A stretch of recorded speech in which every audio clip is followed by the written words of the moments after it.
I didn't flinch when she walked into the courtroom. She looked smug, like she had already won, like the system belonged to her the same way she thought the subdivision did. Her heels clicked against the polished floor as if she was stomping on every one of us who ever lived under her thumb. But I didn't look away. I simply adjusted the folder on the table in front of me: county records, fire marshal's reports, insurance findings, and most importantly, the deed she thought I didn't have. I didn't need to say a word. The moment her eyes landed on the cover page with her own name listed under defendant, the color drained out of her face. That was the first time I saw the HOA president, our so-called Karen, realize she wasn't in control anymore. The truth is, I never wanted a fight. I wasn't looking to spend my later years sitting in legal hearings, shuffling paperwork, or listening to lawyers speak in circles. I had moved into that neighborhood for peace, for the kind of quiet you only get in a house that you've built into a home with your own hands. The place wasn't big or flashy. It was just a modest ranch-style home on the corner lot, with an old oak tree out front that shaded the porch in the evenings. I'd spent years saving up for it, fixing it up piece by piece. My wife used to sit out there with a glass of iced tea, and we'd watch the sun go down over the rooftops, not worrying about much. My kids would visit on weekends, and the grandkids would run through the sprinkler in the yard. I wasn't trying to stand out or make a statement. I just wanted to live a quiet life in the house I had poured my sweat into. But peace doesn't last long when someone decides they want to control it. The first signs of trouble were almost laughable. At least they would have been if they hadn't come stapled to my front door. Notices about unauthorized paint colors, even though I'd repainted the house with the exact shade listed in the HOA guidelines. A warning about improper lawn maintenance when I'd mowed the yard too. Days earlier, they even tried to fine me for leaving a garden hose coiled up by the spigot, claiming it was a tripping hazard visible from the street. It was petty nonsense, the kind of busybody harassment you think will blow over if you ignore it. I didn't even know the OA president personally at that point, but her signature was on every notice. She signed them like decrees, as though she had the authority of a judge instead of just a suburban title she'd clung to. I tried to handle it reasonably. I wrote emails. I cited the sections of the bylaws that contradicted their own fines. I offered to come to a board meeting to clear up any misunderstandings. But instead of resolving anything, the harassment only escalated.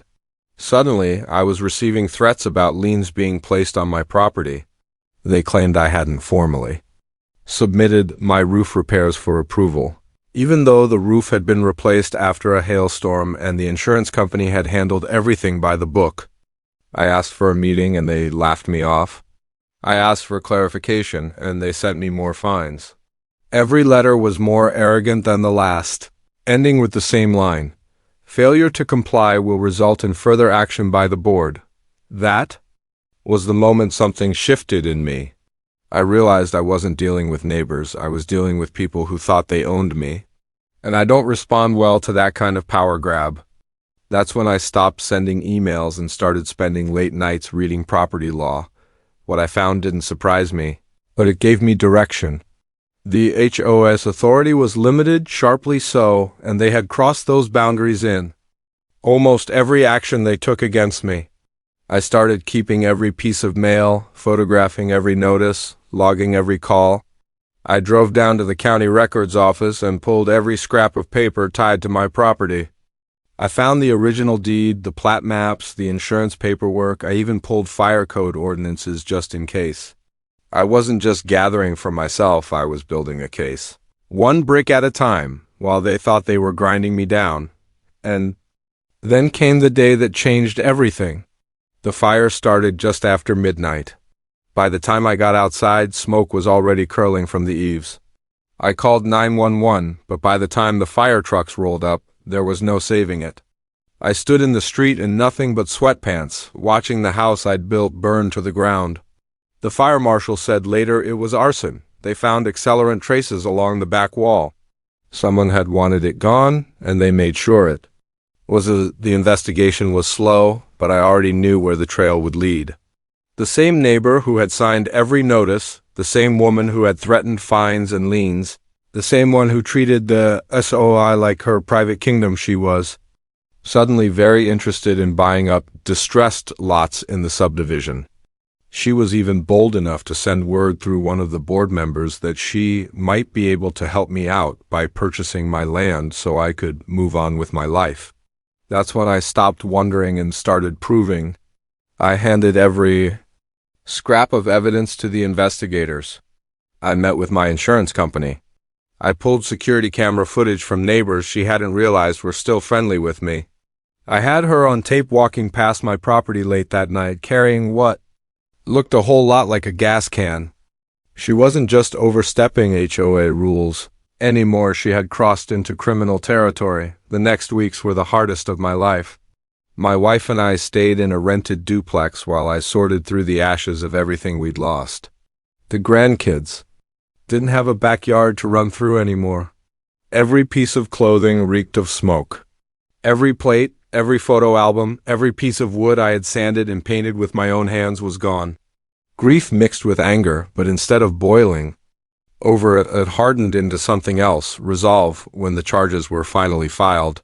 I was ready: arson, insurance fraud, malicious property destruction. But what she didn't expect was that I wasn't just pressing criminal charges, I was suing her civilly. She had done all of this under the supposed banner of HOA authority, and I was about to rip that banner down in front of everyone. I filed claims for damages, legal fees, loss of property, and emotional distress. I tied every action she had taken as HOA president to the pattern of harassment that culminated in that fire, which brings me back to that courtroom. The same Karen who had stapled notices to my door, who had screamed at me in meetings, who had laughed off every attempt at civility, was now sitting 2 tables away with a lawyer she could barely afford. Her arrogance didn't carry her far once the evidence started rolling. The fire marshal's report, the surveillance footage, the threatening letters with her signature, the insurance company's findings. Piece by piece, her empire crumbled. In front of her dot, when it was my turn to speak, I didn't raise my voice. I laid out the timeline, the evidence, the legal limits of the HOA's power, and how she had crossed every single line. I could feel the jury shifting in their seats, the judge growing colder with every document entered into the record. By the time I dropped the final piece, the deed to my property, showing not only that she had no jurisdiction over half the things she fined me for, but also that she had been lying about HOA boundaries for years, she wasn't looking smug anymore. She was staring at the table like it could swallow her whole. The verdict was swift: guilty on the criminal charges, liable on the civil. She lost her position, her money, and eventually her freedom. The HOA itself was gutted by the scandal. Half the board resigned within the month, the rest were forced out soon after. The association was placed under outside management, stripped of its power, and eventually dissolved after enough homeowners petitioned the city. Now, when I drive through what used to be her kingdom, the neighbors either wave politely or avoid eye contact altogether. Nobody tells me what color I can paint my house. Nobody fines me for leaving a hose in the yard. My new home isn't as big as the one I lost, but it's quiet and it's mine. And when I sit on the porch at night, I know one thing for certain: she never walked down my street again. Some people ask if it was worth it, the years of fighting, the legal fees, the stress. And my answer is always the same: I didn't start the war. But when someone tried to burn me out of my own home, I made sure they learned one lesson they'll never forget. You don't cross a man who knows the value of his land, his family, and his patience. Because patience, in the end, is what buried her. And now, finally, it's quiet again.